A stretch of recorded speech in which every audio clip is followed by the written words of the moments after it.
Malaysia airlines की flight 370 disappearance, जिसे MH370 disappearance भी कहा जाता है, 8 मार्च 2014 को कुआलालंपुर से बीजिंग की उड़ान के दौरान मलेशिया एयरलाइंस के एक यात्री जेट का लापता होना। 227 यात्रियों और चालक दल के 12 सदस्यों के साथ बोइंग 777 के लापता होने के कारण ऑस्ट्रेलिया के पश्चिम में हिंद महासागर से मध्य एशिया तक एक खोज प्रयास शुरू हुआ। उड़ान 370 के नुकसान की पेचीदा प्रकृति ऐसी है कि यह इतिहास के सबसे प्रसिद्ध लापता विमानों में से एक बन गया है। गुमशुदगी और खोज फ्लाइट 370 ने स्थानीय समयानुसार 12:41 बजे उड़ान भरी और 1:01 बजे 10,700 मीटर 35,000 फीट की ऊंचाई पर पहुंच गई। Aircraft communication addressing and reporting system ACR, जो विमान के प्रदर्शन के बारे में डेटा प्रसारित करता है, ने अपना अंतिम प्रसारण 1:07 पूर्वाह पर भेजा और बाद में बंद कर दिया गया। चालक दल से आखिरी आवाज संचार 1:19 पूर्वाह पर हुआ और 1:21 पूर्वाह पर विमान का ट्रांसपॉन्डर, जो हवाई यातायात नियंत्रण के साथ संचार करता था, बंद कर दिया गया था जैसे ही विमान दक्षिण चीन में वियतनामी हवाई क्षेत्र में प्रवेश करने वाला था। हाँ, 1:30 बजे पूर्वाह पर मलेशियाई सैन्य और नागरिक रडार ने विमान को ट्रैक करना शुरू कर दिया, क्योंकि यह चारों ओर घूम गया और फिर मलय प्रायद्वीप पर दक्षिण पश्चिम और फिर मलक्का जलदम्बू मध्य के उत्तर पश्चिम में उड़ गया। 2:22 बजे मलेशियाई सैन्य रडार ने अंडमान सागर के ऊपर विमान से संपर्क खो दिया। हिंद महासागर के ऊपर भूस्थैतिक कक्षा में इनमारसेट उपग्रह ने उड़ान 370 से प्रति घंटा संकेत प्राप्त किए और अंतिम बार सुबह 8:11 बजे विमान का पता लगाया। विमान की प्रारंभिक खोज दक्षिण चीन सागर पर केंद्रित थी। ये निर्धारित करने के बाद कि ट्रांसपॉन्डर के बंद होने के कुछ ही समय बाद फ्लाइट 370 पश्चिम की ओर मुड़ गई थी। खोज प्रयासों को मलक्का जलदम्बू मध्य और अंडमान सागर में स्थानांतरित कर दिया गया। विमान के गायब होने के एक हफ्ते बाद 15 मार्च को इनमारसेट संपर्क का खुलासा हुआ। सिग्नल का विश्लेषण विमान का ठीक से पता नहीं लगा सका, लेकिन यह निर्धारित किया कि विमान 2 चापों पर कहीं भी हो सकता है, एक दक्षिण की ओर जावा से ऑस्ट्रेलिया के दक्षिण पश्चिम में हिंद महासागर में और दूसरा पूरे एशिया में वियतनाम से तुर्कमेनिस्तान तक फैला हुआ है। खोज क्षेत्र को तब दक्षिणी चाप पर ऑस्ट्रेलिया के दक्षिण पश्चिम में हिंद महासागर और उत्तरी चाप पर दक्षिण पूर्व एशिया, पश्चिमी चीन, भारतीय उपमहाद्वीप और मध्य एशिया तक विस्तारित किया गया था। 24 मार्च को मलेशियाई प्रधानमंत्री नजीब रजाक ने घोषणा की कि अंतिम संकेतों के विश्लेषण के आधार पर इनमारसेट और UK वायु दुर्घटना जांच शाखा AAIB ने निष्कर्ष निकाला था कि विमान ऑस्ट्रेलिया के दक्षिण पश्चिम में 2500 किलोमीटर 1500 मील दूर हिंद महासागर के एक दूरस्थ हिस्से में दुर्घटनाग्रस्त हुआ था। इस प्रकार ये बहुत कम संभावना थी कि बोर्ड पर कोई भी जीवित रहे। दुर्घटना स्थल के दूरस्थ स्थान से मलबे की खोज बाधित हुई।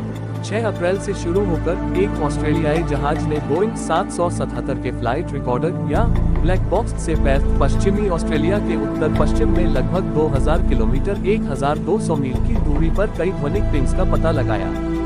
इनमारसेट डेटा के AIB द्वारा आगे के विश्लेषण में भी ध्वनिक पिंग्स के स्थान के अनुरूप 8:19 पूर्वाह पर विमान से आंशिक संकेत मिला, जिनमें से अंतिम 8 अप्रैल को सुना गया था।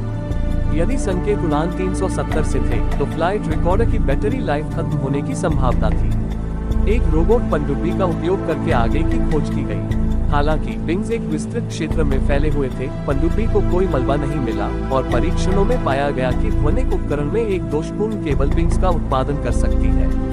मलबे की खोज मलबे का पहला टुकड़ा 29 जुलाई 2015 तक नहीं मिला था, जब हिंद महासागर क्षेत्र के लगभग 3700 किलोमीटर 2300 मील पश्चिम में रियूनियन के फ्रांसीसी द्वीप पर एक समुद्र तट पर दक्षिणपंथी फ्लैपरॉन की खोज की गई थी, जिसे ऑस्ट्रेलिया द्वारा खोजा जा रहा था। अधिकारियों अगले 1.5 साल में तंजानिया, मोजाम्बिक, दक्षिण अफ्रीका, मेडागास्कर और मॉरिशस के तटों पर मलबे के 26 और टुकड़े पाए गए। 27 टुकड़ों में से 3 को सकारात्मक रूप से उड़ान 370 से आने के रूप में पहचाना गया था और 17 के विमान से आने की संभावना थी। केबिन के इंटीरियर से 2 टुकड़े आए, ये सुझाव देते हुए कि विमान टूट गया था, लेकिन विमान हवा में टूट गया या समुद्र से टकराकर यह निर्धारित नहीं किया जा सका। रियूनियन विंग फ्लैपरॉन और तंजानिया में पाए गए राइट विंग फ्लैप के एक टुकड़े के अध्ययन से पता चला है कि विमान नियंत्रित वंश से नहीं गुजरा था, यानी विमान को पानी में उतरने के लिए निर्देशित नहीं किया गया था। कुछ शोधकर्ता ध्यान देते हैं कि उड़ान 370 पानी पर लंबवत टकरा सकती थी, एक संभावना जिसमें फ्लैपरॉन की खोज से पहले किए गए एक मॉडलिंग अध्ययन के परिणाम भौतिक साक्ष्य के विनाश की व्याख्या कर सकते हैं। हिंद महासागर में खोज क्षेत्र को संकीर्ण करने के लिए मलबे के स्थानों का उपयोग किया गया था, क्योंकि कुछ संभावित दुर्घटना स्थलों से मलबे का उत्पादन करने की संभावना नहीं होती जो कि अफ्रीका में बहती थी। मलेशिया, ऑस्ट्रेलिया और चीन की सरकारों ने जनवरी 2017 में उड़ान 370 की खोज बंद कर दी। एक अमेरिकी कंपनी ओशन इन्फिनिटी को मलेशियाई सरकार से मई 2017 तक खोज जारी रखने की अनुमति मिली, जब मलेशियाई परिवहन मंत्रालय ने घोषणा की कि वह कॉल करेगा उस खोज से बाहर। जुलाई 2018 में मलेशियाई सरकार ने उड़ान 370 के लापता होने पर अपनी अंतिम रिपोर्ट जारी की।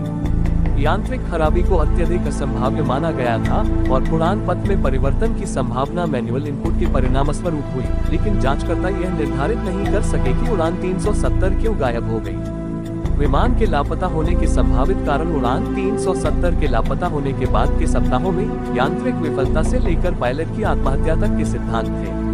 हैकर और ट्रांसपॉन्डर संकेतों के नुकसान ने किसी प्रकार के अपहरण के बारे में चल रही अटकलों को जन्म दिया, लेकिन किसी भी व्यक्ति या समूह ने जिम्मेदारी का दावा नहीं किया और ऐसा नहीं लगता कि अपहर्ताओं ने विमान को दक्षिणी हिंद महासागर में उड़ाया होगा।